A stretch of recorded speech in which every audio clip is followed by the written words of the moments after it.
बिस्मिल्लाहिर्रहमानिर्रहीम, अस्सलाम वालेकुम, वेलकम टू क्विक रिव्यू। और क्विक रिव्यू में इस्लामिक हिस्ट्री सीरीज़ के अंदर वेलकम। आज हम इस्लामिक हिस्ट्री जो है उसकी थर्ड जो है वो लेक्चर की बात करने लगे हैं और थर्ड लेक्चर आज हम देखेंगे। इससे पहले दो लेक्चर्स हो चुके हैं। पहला लेक्चर जो है नबी सल्लल्लाहु अलैहि वसल्लम की लाइफ के ऊपर और उस टाइम पर राइज़ ऑफ इस्लाम के ऊपर हमने बात की, और दूसरा जो लेक्चर है उसमें हमने हज़रत अबू बकर सिद्दीक़ जो है पहले जो है खलीफा उनकी बात की, और अब थर्ड जो है लेक्चर के अंदर हम बात करने लगे हैं हज़रत उमर फ़ारूक रज़ियल्लाहु ताला अन्हु की, और बात करेंगे कि हज़रत उमर फ़ारूक ने जो है वो किस तरह से इस्लाम के लिए खिदमात पेश की, और हज़रत उमर के ज़माने में जो है वो इस्लाम कितना फैला और इस्लामी जो स्टेट थी वो कितना ज़्यादा जो है वो एक्सपेंड हुई। तो वन बाय वन हम डिस्कस करते चले जाएंगे। चलिए स्टार्ट करते हैं। अब हज़रत उमर की बात की जाए तो हज़रत उमर जो है जब खलीफा बने, क्योंकि हज़रत बकर के टाइम पे हमने ये देखा था कि हज़रत बकर सिद्दीक़ जो है वो खलीफा बने तो उस टाइम पे उन्हें शूरा जो है उसने चूज़ किया था, क्योंकि नबी सल्लल्लाहु अलैहि वसल्लम जो है उन्होंने रहलत से पहले किसी को भी जो है नॉमिनेट नहीं किया था एज ए खलीफा। लेकिन अब जब हज़रत बकर जो है उनकी रहलत हुई तो उससे पहले उन्होंने जो है वो नॉमिनेट कर दिया था हज़रत उमर रज़ियल्लाहु ताला अन्हु को कि हज़रत उमर जो है वो मेरे बाद आपके खलीफा होंगे। तो इस तरह यानी कि खलीफा ने खलीफा को जो है आने वाले खलीफा को नॉमिनेट कर दिया। अब हमने देखा पहले में शूरा ने चूज़ किया, दूसरे में खलीफा ने जो है वो आने वाले खलीफा को नॉमिनेट कर दिया। अब सबसे पहले अगर हज़रत उमर की बात करते हैं तो हज़रत उमर जो है वो 538 AD के अंदर इनकी पैदाइश हुई, 40 साल पहले हिजरत से, यानी जब हिजरत हुई 622 के अंदर 622 AD के अंदर, तो उससे 40 साल पहले जो है वो हज़रत उमर रज़ियल्लाहु ताला अन्हु की पैदाइश हुई।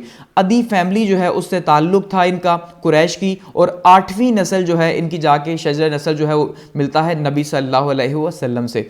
इनका जो नाम था वो अबू हफ्स था, और अल फारूक जो है इन्हें लक़ब दिया नबी सल्लल्लाहु अलैहि वसल्लम की तरफ से उस टाइम पे, जिस टाइम पे जब इन्होंने इस्लाम को कबूल किया और पहली बार काबा के अंदर जो है वो सरेआम जो है वो पब्लिकली नमाज पढ़ी गई, तो उस टाइम पे इनकी बहादुरी के ऊपर ने अल फारूक का नबी सल्लल्लाहु अलैहि वसल्लम ने नक़ब अता फरमाया। अच्छा, ये वो उन मुसलमानों में शामिल थे, उन लोगों में शामिल थे जो कि इस्लाम से पहले जो है वो पढ़ना और लिखना जानते थे। हज़रत बकर सिद्दीक़ भी जानते थे और ये भी जो है वो पढ़ना और लिखना जानते थे। अब मैं यहाँ पे जिक्र कर रहा हूँ पहली दो का, तो आप प्लीज़ अगर आपने पहली दो वीडियोस नहीं देखी तो आप प्ले लिस्ट के अंदर जो है वो जाके वहाँ से इस्लामिक प्ले लिस्ट के अंदर देख सकते हैं, अदरवाइज़ आपको यहाँ पर ये उस तरह से समझ नहीं आएगा। तो इन्होंने इस्लाम को कबूल किया। अगर इस्लाम को कबूल किया तो 6th ईयर जो था वो उस टाइम पे नबूवत का, तो नबूवत के 6ठे साल में हज़रत उमर ने जो है वो इस्लाम को कबूल किया। और अब इनका इस्लाम के कबूल का वाक़या कुछ इस तरह है कि कुरैश की एक मीटिंग हो रही थी, और मीटिंग किसके ऊपर हो रही थी? नाउज़ुबिल्लाह, नबी सल्लल्लाहु अलैहि वसल्लम को कत्ल करने का प्लान बनाया जा रहा था कि भाई नबी सल्लल्लाहु अलैहि वसल्लम को कत्ल कौन करेगा। तो उस टाइम पर हज़रत उमर वहाँ पर पहुँचे, तो हज़रत उमर जो है उन्होंने ये कहा कि ये टास्क मैं जो है वो सर अंजाम दूंगा। यानी हज़रत उमर ने उस टाइम पर उस मीटिंग के अंदर ये हल्फ लिया, क्योंकि बहादुर थे, तो उस टाइम पर उन्होंने कहा कि नबी सल्लल्लाहु अलैहि वसल्लम को नाउज़ुबिल्लाह मैं जो है वो कत्ल करूंगा।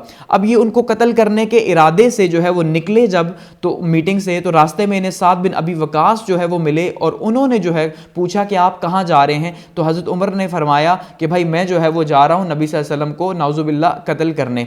तो जब ये बात सुनी तो साद बिन वकास ने कहा कि पहले अपने घर का जो है वो हाल जानो, उसके बाद दूसरों की तरफ जाना। तो कहा क्यों? कहा कि आपकी जो बहन है वो भी मुसलमान हो चुकी है, बहन और बहनोई भी मुसलमान हो चुके हैं। हज़रत उमर को बहुत गुस्सा आया ये सुन के। हज़रत उमर जब ये सुना तो उसके बाद अपनी बहन के घर गए, और उससे पहले बहन के घर जब इंटर हुए तो बहन कुरान पढ़ रही तो इन्होंने सुन लिया, और फिर वहाँ पर जो है इन्होंने पहले स्टार्ट में जो है बहन को मारा पीटा, बहनोई भी छुपे हुए थे। उसके बाद बहन ने कहा आप मेरी गर्दन भी उतार दें लेकिन मैं मुसलमान ही रहूँगी, मुसलमान इस्लाम नहीं छोड़ूंगी। इसके ऊपर हज़रत उमर ने कहा कि मुझे भी सुनाओ कि तुम क्या पढ़ रही हो। उसके बाद फिर हज़रत उमर जो है यहाँ पे मुसलमान हो गए।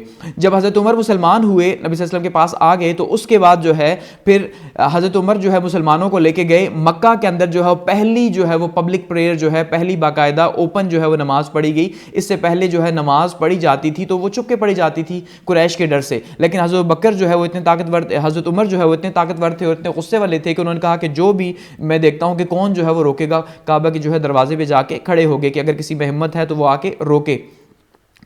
और उसके बाद जो है बहुत सी सर्विसेज जो हैं वो खलीफा बनने से पहले भी जो है वो हज़रत उमर ने जो है वो दी इस्लाम के लिए। उसमें वॉर्स जितनी भी हुई तमाम की तमाम जंगों के अंदर जो है वो हिस्सा लिया। इसी तरह से जब ग़ज़वा तबूक का मौका आया और नबी सल्लल्लाहु अलैहि वसल्लम फरमाया कि कौन जो है कौन कौन क्या क्या पेश करेगा, तो जिसमें हमने देखा था कि हज़रत अबू बकर जो हैं उन्होंने पूरे का पूरा जो है माल पेश कर दिया था, तो हज़रत उमर ने जो है वो आधा माल जो है वो पेश किया था इस ग़ज़वा तबूक के मौका के ऊपर। तो हज़रत उमर की यानी कि हर लम्हा जो है वो इस्लाम के लिए, इस्लाम को कबूल करने के बाद जो है वो खिदमात रही हैं। आगे बढ़ते हैं और बात करते हैं जी एज ए सेकंड खलीफा। तो अब सेकंड खलीफा, जैसे मैंने कहा कि नॉमिनेशन तो हज़रत बकर ही जो है वो करके चले गए थे कि मेरे बाद जो है वो उमर जो है वो खलीफा होंगे, तो हज़रत उमर खलीफा बन गए। अब उसमें हज़रत बकर ने 2 साल जो है 632 से लेके 634 एडी तक जो है हज़रत बकर का दौर रहा। इन 2 सालों के अंदर हम ऑलरेडी बात कर चुके हैं कि कैसे जो है वो पर्शियन एम्पायर की तरफ जो है वो इराक को फतह किया गया और किस तरह से जो है वो रोमन एम्पायर की तरफ जो है या बेजेंटाइन एम्पायर, यहाँ पे आपको मैप नज़र आ रही है, यहाँ पे जो है वो शाम का मुहासरा हुआ, लेकिन उससे पहले जो है वो अजनादन की बैटल के अंदर मुसलमानों को कामयाबी मिली। तो अब क्या हुआ कि अब यहाँ पे हालात क्या बने कि वो जो फतह हुआ हुआ ये इलाका था, यहाँ पे हिरा का जो बहुत ही इंपॉर्टेंट सिटी था, ठीक है, जिसको मुसलमानों ने फतह किया था, तो वो यहाँ पे मुसलमानों की जब यहाँ से तवज्जो हटी हज़रत अबू बकर की वफ़ात के बाद, तो यहाँ पे दोबारा से जो है वो जो सैसनिड एम्पायर थी या जो पर्शियन एम्पायर थी, पर्शियन एम्पायर ने दोबारा से इसको हासिल कर लिया। उस टाइम पर उनका जो जनरल था वो था रुस्तम, ठीक है, जो कि बहुत ज़्यादा बड़ा पहलवान माना जाता है। उसकी बहुत से किस्से कहानियाँ भी जो है वो आपने सुने होंगे, उसकी पहलवानी की रुस्तम की, रुस्तम पहलवान, उसको बहुत ज़्यादा जो है वो माना जाता था उस टाइम पे। तो इराक में हिरा जो है इसको फतह किया हुआ था हज़रत बकर के ज़माने में, जो कि उन्होंने वापस ले लिया था। रोमन एम्पायर में शाम था, पैलेस्टाइन था और इजिप्ट था, यहाँ पे फ़ौज जो है वो भेजी हुई थी। और पर्शियन एम्पायर जो है उन्होंने रिकैप्चर कर लिया था हिरा को, और उस टाइम पे रुस्तम जो है वो उनका इंचार्ज था। अब मसना बिन हारसा जो है, जिसको हज़रत खालिद बिन वलीद जो है वहाँ पे इंचार्ज छोड़ के आए थे, और ख़ुद जो है खालिद बिन वलीद जो है उन्होंने बैटल ऑफ अजनादिन जो है उसमें शमूलियत इख्तियार की थी रोमन एम्पायर के ख़िलाफ़, ठीक है। तो अब पीछे मसना बिन हारसा जो है उनसे कंट्रोल नहीं हुआ, तो ऐसे में उन्होंने जो है क्या किया जी, दोबारा से हिरा को रिकैप्चर किया। तो हज़रत उमर ने उनके लिए 5000 की आर्मी भेजी, लेकिन फिर भी जब उनसे कंट्रोल नहीं हो सका तो फिर जो है वो हज़रत अबू उबैदा को जो है वो भेजा गया। तो हज़रत उबैदा जो है उन्होंने फिर बैटल ऑफ नमारिक जो है, यहाँ पे जब हज़रत उबैदा पहुँचे तो नमारिक के मकाम पे जो है ये जंग लड़ी गई, जिसको बैटल ऑफ नमारिक कहा जाता है। तो यहाँ पे मसना बिन हारिसा और अबू उबैदा, इन दोनों ने मिलके, यानी कि अब दोनों जनरल्स एक साइड पे मुसलमानों के मिले और दूसरी साइड पे जो है पर्शियन आर्मी थी, तो यहाँ पे इनका मुकाबला किया और यहाँ पे मुसलमानों को जो है वो दोबारा से फतह हासिल हुई और मुसलमान कामयाब हुए। उसके बाद बहुत सी छोटी छोटी लड़ाइयाँ भी यहाँ पे लड़ी गई, और जो जबान था, जो कि राइट हैंड माना जाता था रुस्तम का, वो भी इस जंग के अंदर जो है वो मारा गया। और रुस्तम को इस बात के ऊपर बहुत ज़्यादा गुस्सा आया। उसने क्या किया जी, और ही शिद्दत से जो है वो जंग की तैयारियां स्टार्ट कर दी कि भाई कैसे जो है कल की फ़ौज जो है वो उन्हें शिकस्त दे सकती है। अब क्योंकि मैं आपको बता चुका हूँ कि रुस्तम पहलवान जो माना जाता है उसकी तो बहुत ज़्यादा किस्से कहानियाँ भी मशहूर थे और बहुत फेमस था वो अपने एज ए जनरल, और ईरान के अंदर पब्लिक के अंदर भी, तो उनको शिकस्त हुई, उसके राइट हैंड को शिकस्त हुई। उसके बाद जब आगे बढ़े तो दूसरी जो जंग यहाँ पे हुई वो हुई जी बैटल ऑफ ब्रिज, या जंग पुल भी आप इसे कह लें। अब ये ब्रिज, बैटल ऑफ ब्रिज इसको इसलिए कहा जाता है क्योंकि ये वो बैटल है या वो जंग है जिसमें जो है वो दरिया के ऊपर जो है वो एक पुल बनाया गया, उसको क्रॉस करके वहाँ पे जो है ये जंग लड़ी गई। तो इसमें बहुत ज़्यादा नुकसान भी मुसलमानों को उठाना पड़ा। अब बैटल ऑफ ब्रिज में जो है, अब क्योंकि जो जबान था राइट हैंड रुस्तम का वो तो यहाँ पे मारा गया, तो दूसरा जो बेस्ट जनरल था बहराम, ठीक है जी, बहराम के बहुत ज़्यादा किस्से कहानियाँ मशहूर थे उस टाइम पे। बहराम को जो है वो भेजा गया अब हज़रत उमर की फ़ौज के मुकाबले में। तो दूसरी साइड पे, यानी एक साइड पे बहराम था और दूसरी साइड पे उसका मुकाबला था जी हज़रत अबू उबैदा से। तो हज़रत उबैदा एक साइड पे और बहराम एक साइड पे। बहराम ने जो है वो उस टाइम पे इनवाइट किया, दावत दी कि भाई आप दरिया क्रॉस करके आए तो लड़ाई स्टार्ट हो, क्योंकि उस टाइम पे एक इनविटेशन का एक प्रोसेस होता था। तो उसको जो है वो मुसलमानों ने कबूल कर लिया। गो कि बहुत से मुसलमानों ने हज़रत अबू उबैदा को मशवरा दिया, इवन हज़रत मसना रज़ियल्लाहु ताला अन्हु जो थे उन्होंने भी मशवरा दिया कि आप ब्रिज को क्रॉस ना करें, यानी आप दरिया को क्रॉस ना करें, क्योंकि ये हमारे हक में बेहतर नहीं है। लेकिन हज़रत अबू उबैदा ने जो है वो जोश में आके एक्सेप्ट किया और दरिया को क्रॉस किया।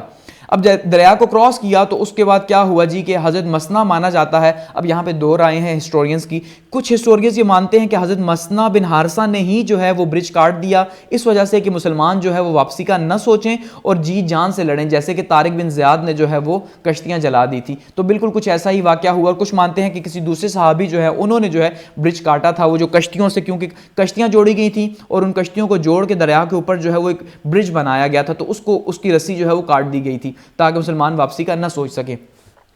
अब ऐसे में क्या हुआ, इस जंग के अंदर मुसलमानों को बहुत ज़्यादा जो है वो नुकसान उठाना पड़ा, क्योंकि मुसलमान उस साइड पर क्रॉस करके गए। अब मुसलमान वापस भी नहीं आ सकते थे क्योंकि ब्रिज जो है वो कट चुका था।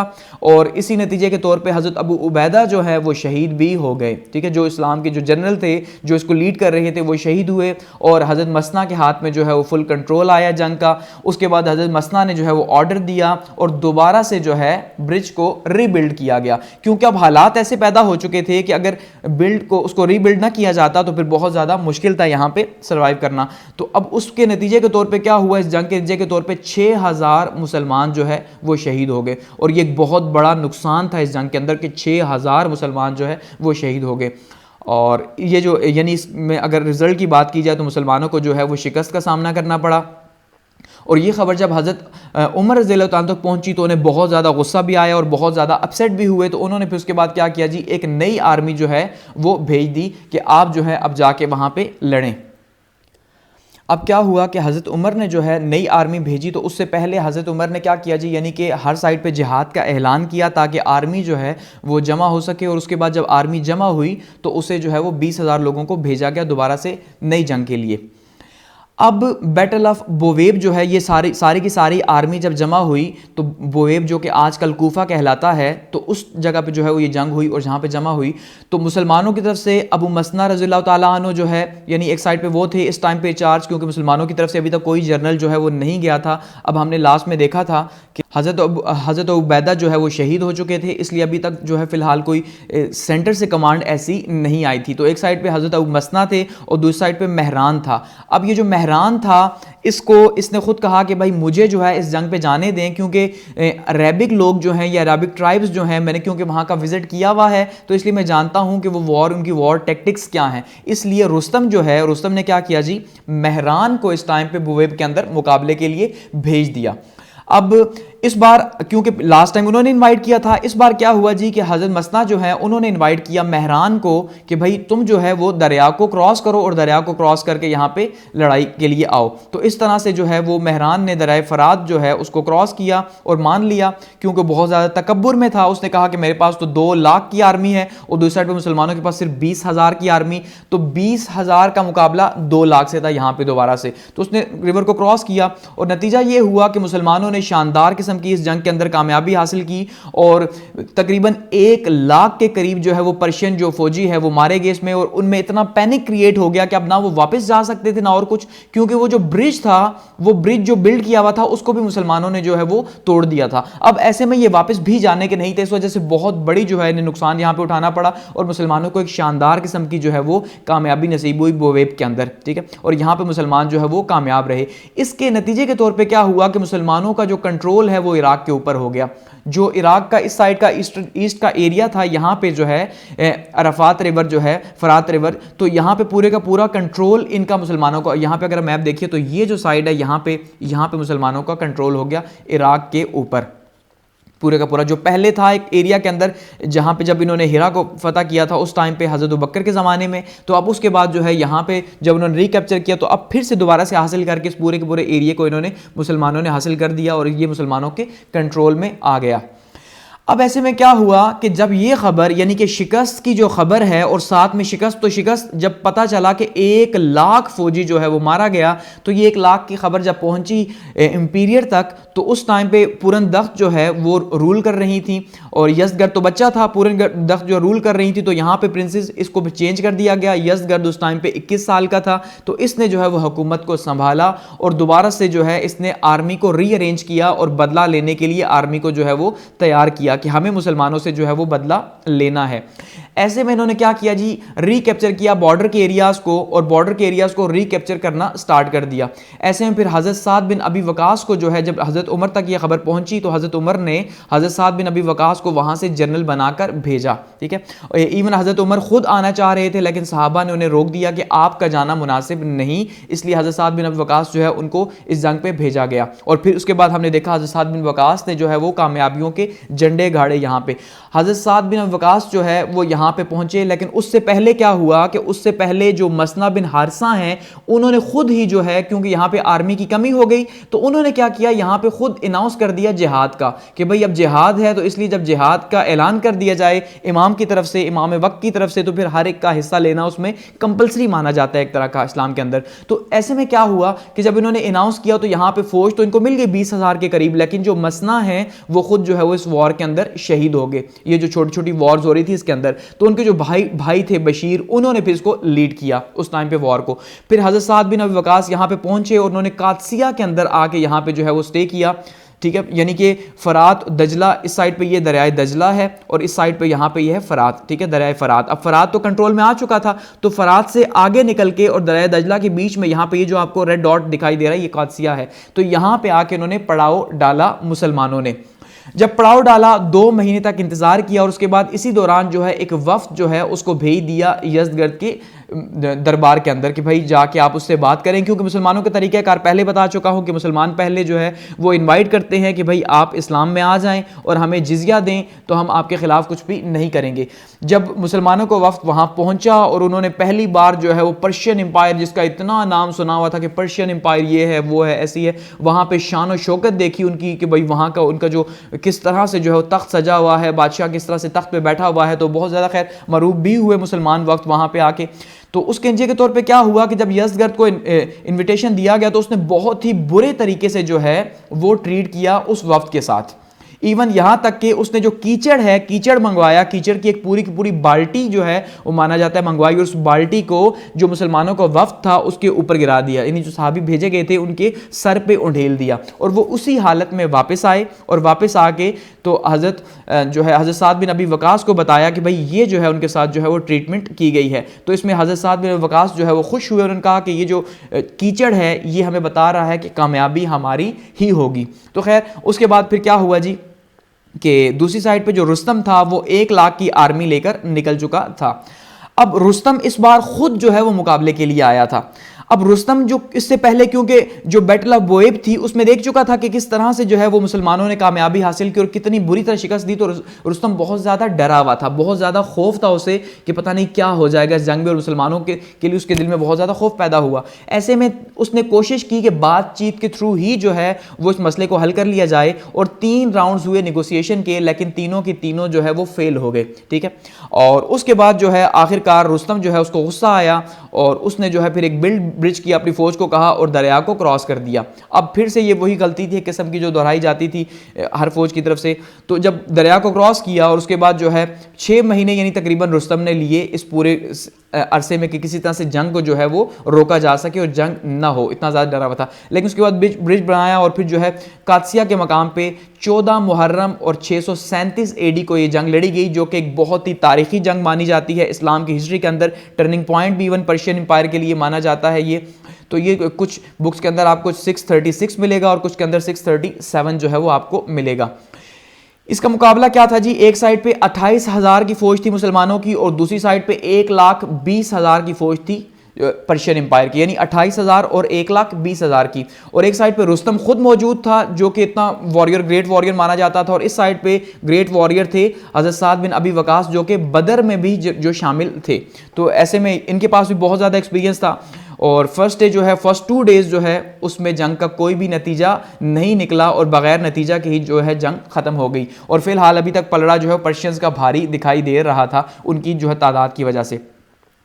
थर्ड क्या हुआ कि मुसलमानों ने अपनी हिकमत अमली चेंज की और साद बिन अबी वकास ने जो है उन्होंने क्या किया जी, उन्होंने आर्मी को ऑर्डर दिया कि उन्होंने एक कपड़ा जो है, एक काला कपड़ा माना जाता है, उन्होंने अपने जो ऊंट थे उन ऊंटों के सरों पे लपेट दिया और एक खौफनाक सी शक्ल बना दी। अब ऊंटों की क्योंकि शक्लें दिखाई नहीं दे रही थी तो उस साइड पे जो मुकाबला था वो था हाथियों के साथ, क्योंकि पर्शियन आर्मी जब भी लड़ी है तो उसके पास हाथी थे, जबकि जो अरब थे उनके पास ऊंट हुआ करते थे, जो कि ऊंट जो कि रेत का माना जाता है जहाज़ है। तो ऐसे में जब एक खौफनाक कंडीशन पैदा हुई और थर्ड डे जो हुआ उसमें साथ में मुसलमानों ने क्या किया जी, कि जो मुसलमान तीर अंदाज थे उन्होंने क्या किया, सीधे तीर जो है वो हाथियों की आंखों में मारे। एक तो उससे हाथी पैनिक हुए, दूसरा उन्होंने तीरों से उनकी जो सूंड थी वो काट दी।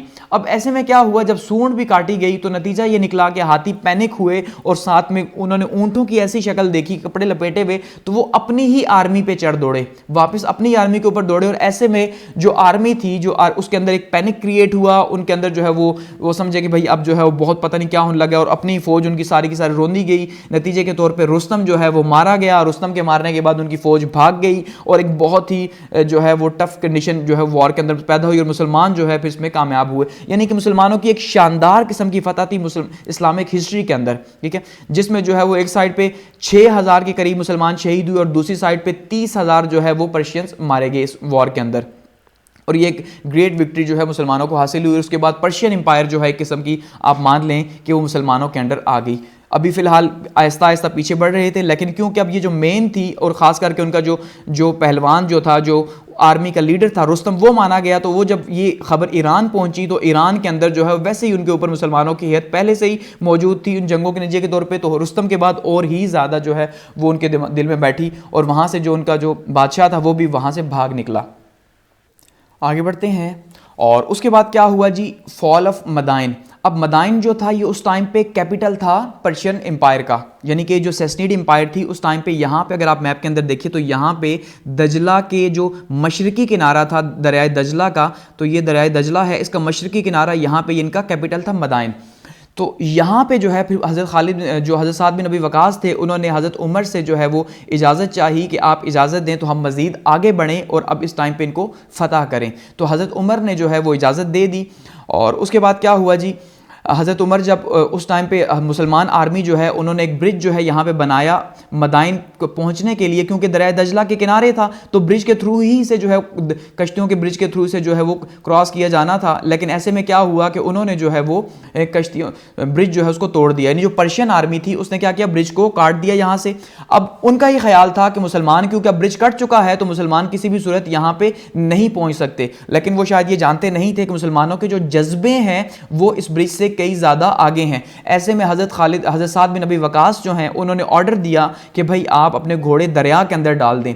तो इसकी मिसाल इससे पहले नहीं मिलती कि मुसलमान जो है सबसे पहले 60 घुड़सवार माना जाता है कि उन्होंने जो है अपने घोड़े दरिया के अंदर डाले और बाहिफाजत उन्होंने इसको क्रॉस किया। उसके बाद बाकी सारी की सारी आर्मी जो है उन्होंने भी जो है वो दरिया इसी तरह से क्रॉस किया पानी के अंदर से गुजर के। तो ये तारीख में इसको बहुत अहमियत हासिल है कि मुसलमानों ने जो है वो पुल का सहारा भी नहीं लिया, क्योंकि उनके अंदर जो है वो जज्बा ईमानी था और उस जज्बा ईमानी के बिना पे जो है उन्होंने इसे क्रॉस किया। और जब इस तरह से क्रॉस करते हुए इवन उन्होंने देखा कि भाई मुसलमान तो इतने पक्के जज्बे वाले हैं कि इतनी तेज धार दरिया के अंदर मौजों के अंदर जो है वो नहीं डर रहे, तो हमसे कैसे डरेंगे। तो वो वैसे ही जो उनकी आर्मी पैनिक कर गई और आधी आर्मी तो वहीं भाग गई। तो जो उनके जो यज़दगर्द या बाकी जो मिनिस्टर्स वगैरह थे वो तो पहले से ही भागे हुए थे। तो ऐसे में जो है मदाइन के शहर को आसानी से जो है वो काबू कर लिया गया एक छोटी सी वॉर के बाद, ठीक है, या वो भी आप माने नहीं हुई क्योंकि पहले से ही भाग चुके थे। और ये मुसलमानों की एक शानदार किस्म की विक्ट्री थी, यानी जो असल इम्तिहान था मुसलमानों का वो इसी दरिया को अबूर करना ही अल्लाह ने रखा हुआ था कि जब मुसलमानों ने वो किया तो उसके नतीजे के तौर पे जो है वैसे ही मदाइन उनके हाथ में आ गया। इस तरह से जो पर्शियन का कैपिटल था वो यहाँ पे कंट्रोल में हुआ और यहाँ से जो पर्शियन थे वो मजीद पीछे की तरफ भाग गए और मजीद पीछे जाके यज़दगर्द ने मजीद जो है वो जंग की तैयारी स्टार्ट कर दी, लेकिन मुसलमान भी जो है वो मुसलसल आगे बढ़ते जा रहे थे।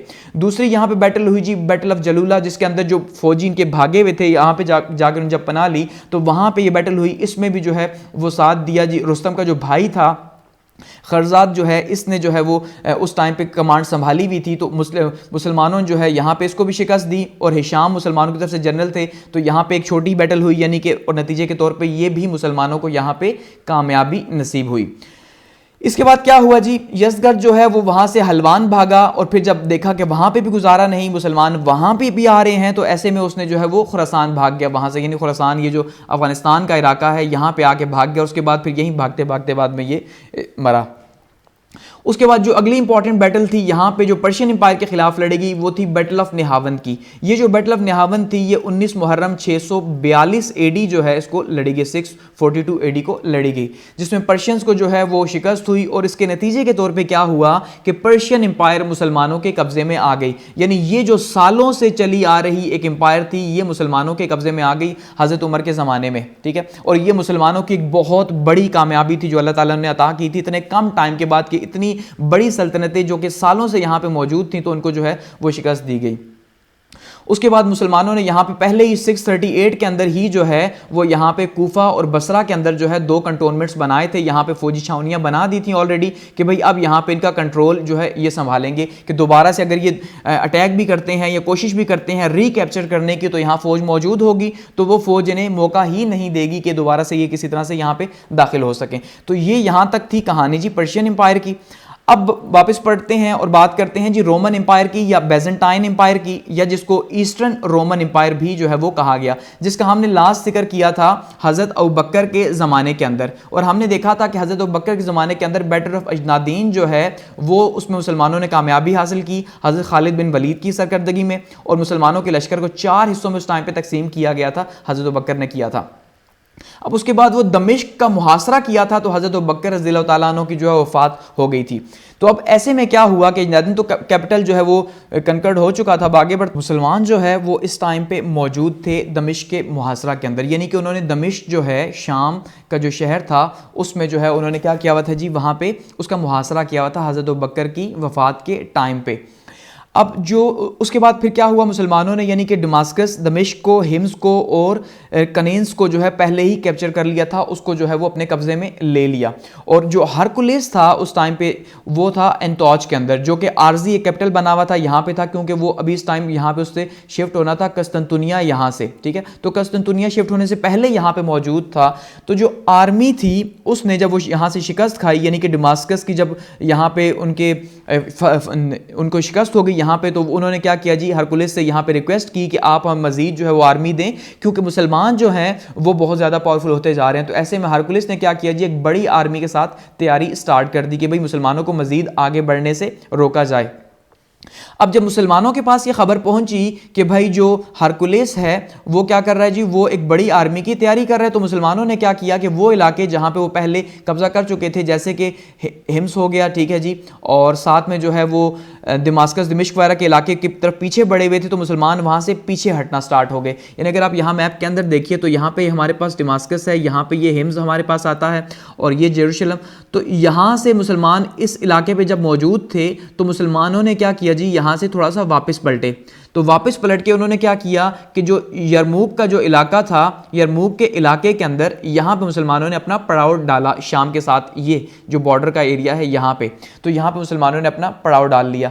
और जब मुसलमान यहाँ से वापस पलटे तो ये तारीख को मानती है कि वहाँ पे मुसलमानों ने जो उनसे जिजिया लिया हुआ था कि भाई आपको हम प्रोटेक्ट करेंगे, तो प्रोटेक्ट करने के लिए जो प्रोटेक्शन टैक्स है काफिरों के लिए वो जिजिया था, तो मुसलमानों ने वो उन्हें वापस कर दिया, क्योंकि अब हम आपको प्रोटेक्ट नहीं कर सकते, इसलिए आपसे जो हमने टैक्स लिया था ये हम आपको वापस कर रहे हैं। तो इसकी हिस्ट्री के अंदर एग्जांपल नहीं मिलती और वहां के लोग रोए मुसलमानों के लिए कि भाई आप यहां से वापस ना जाएं। खैर मुसलमान वहां से जो है वो यारमुक के इलाके में आए और यहां पे यारमुक में जो है उन्होंने जो है वो यहां पे आके स्टे किया। अब इसके दौरान क्या हुआ कि हज़रत खालिद बिन वलीद जो है उनके पास कमांड थी इससे पहले, तो हज़रत खालिद बिन वलीद जो है उनकी कुछ शिकायत जो है वो हज़रत उमर के पास पहुंची। तो हज़रत उमर ने क्या किया, हज़रत खालिद बिन वलीद को रिमूव कर दिया, ख़त भेजा और हज़रत अबू उबैदा बिन जर्राह जो है उनको जो है वो अपॉइंट किया आर्मी का कमांडर, और हज़रत खालिद बिन वलीद को रिमूव कर दिया यहाँ से। अब जो जंग यरमूक है ये 26 अगस्त और 636 एडी को जो है लड़ी गई, और इस्लाम में इसे भी बहुत ज़्यादा अहमियत हासिल है।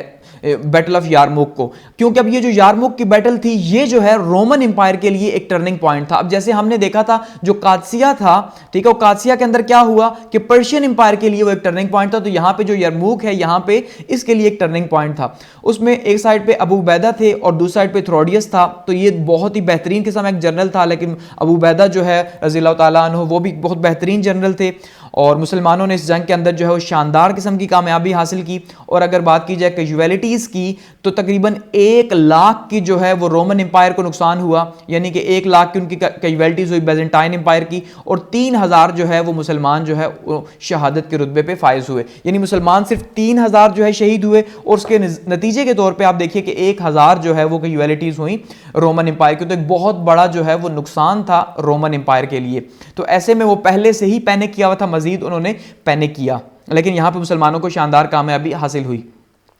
उसके बाद क्या हुआ कि जो सीरिया था पूरे का पूरा वो मुसलमानों के कंट्रोल में आ गया, यानी कि जो शाम का इराक तो पहले ही आ चुका था, ये इलाका जो कि पर्शियन एम्पायर बैजेंटाइन के अंदर था, अब ये जो एरिया था यहाँ पे भी आ गया। सिर्फ यहाँ पे ये जो बीच का एरिया यहाँ बचता है मेसोपोटामिया का, जिसको एरिया कहा जाता है जजीरा मेसोपोटामिया, इसको हम आगे देखेंगे कि यहाँ पे भी फिर उन्होंने जो है मुसलमानों ने इसको भी अपने अंडर किया।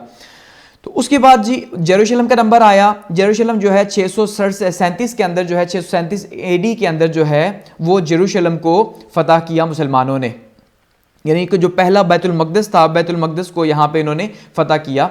तो हज़रत अमर बिन अल आस यहाँ पहले से मौजूद थे, क्योंकि जब 4 आर्मीज भेजी गई थी, अगर आपको याद हो जो पीछे हमने जिक्र किया था, तो हज़रत बकर के टाइम पे, 4 आर्मीज भेजी, उनमें से जो एक आर्मी थी उसको जेरूशलम भेजा गया।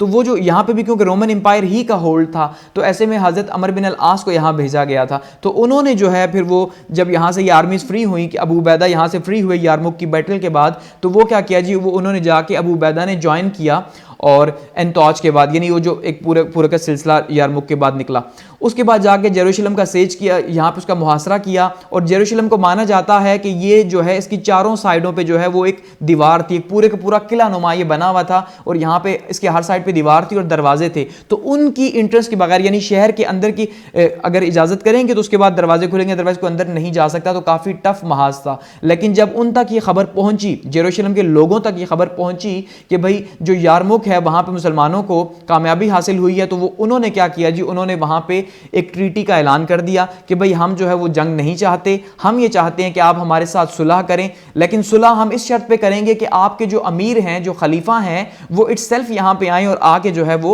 हमारे साथ एग्रीमेंट करें। तो ऐसे में जब ये खबर जो है वो हज़रत उमर को पहुंचाई गई, तो हज़रत उमर ने वहां पे मशवरा किया शूरा से, और शूरा ने इसको जो है वो बेहतर करार दिया। ऐसे में हज़रत उमर ने वहां पे हज़रत अली जो है, हज़रत अली रज़ी अल्लाह को पीछे इंचार्ज बनाया मदीना के अंदर, और खुद वहां से हज़रत उमर जेरूशलम पहुंचे और यहाँ पे आके एक जो है वो एग्रीमेंट साइन हुआ और ट्रीटी साइन हो गई, और इस तरह से शहर के दरवाजे खुल गए। और इस तरह मुसलमान जो है यहाँ पे हिजरत के 17 साल बाद जो है जेरूशलम के अंदर दाखिल हुए, यानी कि वो जो पहला बैतुल मक़दिस था मुसलमानों का, जो कि उसने छिन चुका था दोबारा से, तो वो 17 साल बाद हिजरत के जो है मुसलमान वहां पे भी पहुंच गए। सुभान अल्लाह। आप देख लें मुसलमान किस तरह से आगे बढ़े। ये यहाँ पे नीचे वाले मैप के अंदर यारमुक का ये जो है बैटल पॉइंट है। उसके बाद क्या हुआ जी, कनक्वेस्ट ऑफ मेसोपोटामिया। अब जो मेसोपोटामिया या जजीरा मेसोपोटामिया इसे कहा गया, इराक के अंदर, ठीक है, और ये इराक से काफी पीछे, क्योंकि इराक का ये इलाका पर्शियन एम्पायर के अंडर था। अब आपने बात को समझना है कि ये इलाका किसके अंडर था, पर्शियन एम्पायर के, लेकिन ये जो मेसोपोटामिया का इलाका था, ये इलाका था बैजेंटाइन एम्पायर के अंडर। और ये जो मेसोपोटामिया, इसको माना जाता है कि ये सबसे पुरानी सिविलाइजेशन में से एक सिविलाइजेशन थी, और ये इस जमाने में बहुत ज्यादा जो है वो तरक्की याफ्ता भी रहा, और हुम्मुरब्बी जो है यहाँ पे हुकूमत करता रहा। तो वो जब हम जो है वर्ल्ड हिस्ट्री की सीरीज को आगे लेके चलेंगे तो उसमें हम डिस्कस करेंगे उसे, तो फिलहाल यहाँ इसे छोड़ते हैं। तो उसके बाद क्या हुआ, मुसलमानों ने, क्योंकि हिम्स तो पहले से ही फतह किया हुआ था और वहां पे मुसलमानों का कंट्रोल था, अब यारमुक की बैटल के बाद कंट्रोल मजीद मुस्तहकम हुआ। तो अब हजरत उमर को जब ये कहा गया कि भाई ये जो इलाका है यहाँ पे मुसलमानों के लिए काफी ज्यादा प्रॉब्लम्स हैं, तो हम इसे भी अगर फतह कर लेंगे तो हमारा ये जो पूरे का पूरा एक अरेबियन पेनिनसुला है ये सेव हो जाएगा, यहाँ पे फिर हम मजीद फतूहात से पहले इस्लाम को यहाँ पे फैला सकते हैं, यहाँ पे स्ट्रॉन्ग कर सकते हैं। तो हजरत उमर ने इस बात को माना और फिर उन्होंने जो है वो आर्मी भेजी, और इस तरह से हजरत उमर के ऑर्डर के ऊपर मेसोपोटामिया जो है यहाँ इसको भी जंग के बाद जो है हासिल कर लिया गया और मुसलमानों के कंट्रोल में आ गया इस तरह से। और ये जो है शहादत हासिल हुई अयाज बिन गनाम रज़ी अल्लाह ताला अन्हु को, और इस तरह से मेसोपोटामिया जो है या इराक का जो पिछला हिस्सा था, ठीक है, वेस्टर्न साइड का, वो भी मुसलमानों के हिस्से में आ गया। आगे बढ़ते हैं। उसके बाद बारी आती है जी मिस्र की, यानी कि इजिप्ट जो है उसकी बारी आती है कि मुसलमानों ने उसे भी जो है वो फ़तह किया। और उसे फ़तह क्यों किया? क्योंकि वहाँ पे जो है अब मुसलमानों के ख़िलाफ़ नेवी जो है वो तैयार हो रही थी, और नेवी को तैयार किया जा रहा था रोमन एम्पायर की तरफ से अलेक्जेंड्रिया के अंदर, कि भाई अब मुसलमानों के ऊपर अटैक करना है। तो यही एक साइड बची हुई है, क्योंकि अगर आप यहाँ पे मैप के अंदर देखिए तो ये इलाका मुसलमानों ने यहाँ पे इराक का फ़तह किया, यहाँ शाम फ़तह हो गया, मेसोपोटामिया यहाँ पे फ़तह हो गया। तो ये पूरे का पूरा इलाका जो है ये मुसलमानों के अब कंट्रोल में आ चुका था हज़रत उमर के ज़माने के अंदर, ठीक है। अब ये जो इलाका है एक पैलेस्टाइन मुसलमानों के कंट्रोल में था, लेकिन ये जो इलाका है यहाँ पे नेवी के लिए तैयारियां की जा रही थी, और माना ये जाता था कि ये यहाँ से अटैक करना चाहते थे मदीना के ऊपर, ठीक है। और इस वजह से यहाँ पे अटैक करना बहुत ज़्यादा ज़रूरी था। तो ऐसे में अमर बिन अल-आस जो हैं, जो कि पहले से पैलेस्टाइन के कमांडर थे और वहाँ पे मौजूद थे, उसको कंट्रोल कर रहे थे, तो उन्होंने जो है कई बार रिक्वेस्ट की कि भाई अब अगर हम यहाँ पे इनको टैकल नहीं करेंगे तो उनके लिए भी मुश्किल था इस जगह पे साथ में रहना, क्योंकि बॉर्डर साथ जुड़े हुए थे। तो ऐसे में जो है फिर अमर बिन अल-आस जो है उनको इजाज़त मिली हज़रत उमर की तरफ से कि भाई आप जो है वॉर के लिए तैयारी करें। तो 4000 की आर्मी के साथ उन्होंने क्या किया जी, फुस्तात का जो है वो मुहासरा कर लिया, जिसको बाद में कायरा कहा गया, या इस टाइम पे जो कैपिटल है कायरा, ठीक है, मिस्र के अंदर। तो यहाँ पे उन्होंने जो है वो इसका मुहासरा किया, और उस मुहासरे के बाद मुसलमानों को यहाँ पे कामयाबी हासिल हुई, और इस तरह से जो है मिस्र का एक बड़ा जो है किला जो है फतह हुआ यहाँ पे कायरा का। मजीद आगे बढ़े मुसलमान, और उन्होंने जो है वो अलेक्जेंड्रिया को भी कैप्चर करने की कोशिश की 640 के अंदर, क्योंकि अब यहाँ पे अब देखिए तो ये इस जगह पे अलेक्जेंड्रिया मौजूद है जहाँ पे जो असल नेवी का हेडक्वार्टर था उस टाइम पे। तो नेवी का हेडक्वार्टर यहाँ मौजूद था। इसका मतलब अभी एक बैटल यहाँ पे होना बाकी थी कि रोमन एम्पायर की पावर को तोड़ना था अगर अफ्रीका के अंदर, तो उसके लिए बहुत ज़्यादा ज़रूरी था कि यहाँ पे पावर को तोड़ा जाए। हालांकि ये बहुत ज़्यादा टफ था अलेक्जेंड्रिया को फतह करना, क्योंकि वहाँ पे रोमन एम्पायर बहुत ज़्यादा जो है वो स्ट्रांग थी। ऐसे में रोमन एम्पायर के पास जब पहले से खबर पहुँच चुकी फुस्तात की कि भाई यहाँ पे उनको जो है वो शिकस्त हो चुकी है और यहाँ का किला जो है वो फतह हो चुका है, तो उन्होंने क्या किया जी, उस टाइम पे उन्होंने तैयारी स्टार्ट कर दी जंग की। अलेक्जेंड्रिया के अंदर एक बड़ी आर्मी जो है वो तैयार की। मुसलमानों ने 6 माह जो है इसका मुहासरा किया, और एक बहुत टफ मुहासरा था यहाँ पे कि एक लम्हे पे ऐसा ही लगा कि मुसलमान ये जंग जो है वो हार जाएंगे, लेकिन मुसलमान डटे रहे यहाँ पे, और उसके बाद जो है जी यहाँ पे इसको भी फतह कर लिया। और इस तरह से सिकंदरिया जो है वो भी मुसलमानों के कब्जे में आ गया, यानी कायरा और सिकंदरिया 2 बड़े इंपॉर्टेंट जो शहर थे उस टाइम पे ये भी कब्जे में आ गए। इस तरह से ये पूरे का पूरा एरिया जो है ये मुसलमानों के कब्जे में आ गया हज़रत उमर के ज़माने में। और इस तरह से हज़रत उमर का ये जो दौर था ये यहाँ पे 10 साला दौर माना जाता है, यहाँ पे जो है वो ख़त्म हो गया, जो कि 634 से स्टार्ट हुआ और 644 तक रहा। और इन 10 सालों के अंदर जो है वो पर्शियन एम्पायर को कैसे शिकस्त दी और रोमन एम्पायर जो है उसको यहाँ से कैसे मार भगाया पीछे, ठीक है।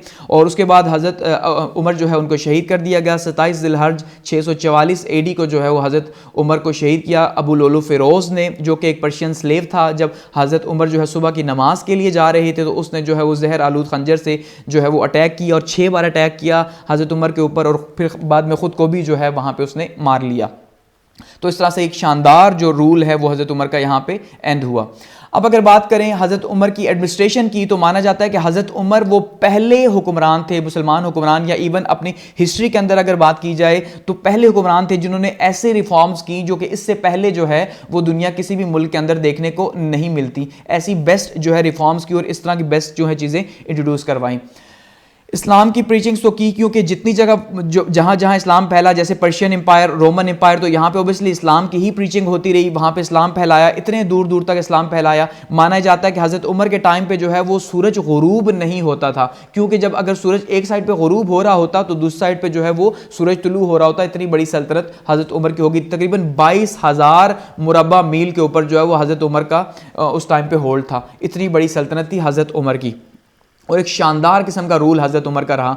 शूरा से मशवरा करते थे, शूरा बनाई, इसी तरह से जैसे हज़रत बकर की मौजूद थी। अच्छा, फ्रीडम ऑफ ओपिनियन जो है, आज़ादी राय जो है, उसका पूरे का पूरा हक था। इसकी सबसे बड़ी एग्जांपल मिलती है कि जब हज़रत उमर से पूछा गया, चादर का सवाल किया गया कि भाई एक चादर से तो कपड़े नहीं बनते, तो आपके एक चादर से कपड़े कैसे बने? तो उन्होंने कहा मेरे बेटे से पूछो, यानी कि वो जवाब दे थे। हज़रत उमर जैसा हुक्मरान जो कि इतने गुस्से वाले भी थे लेकिन वो जवाब दे थे। इसी तरह से रात को आपको पता है कि वो रोडों के ऊपर, गलियों के ऊपर घूमते कि अगर कोई भूखा जो है वो सो गया तो उसका मुझे जवाब देना पड़ेगा, या दजला और फरात के किनारे कोई कुत्ता भी जो है वो भूखा मरा तो उसका भी मुझे जवाब देना पड़ेगा। तो इतना ज़्यादा जो है वो रहमदिल थे।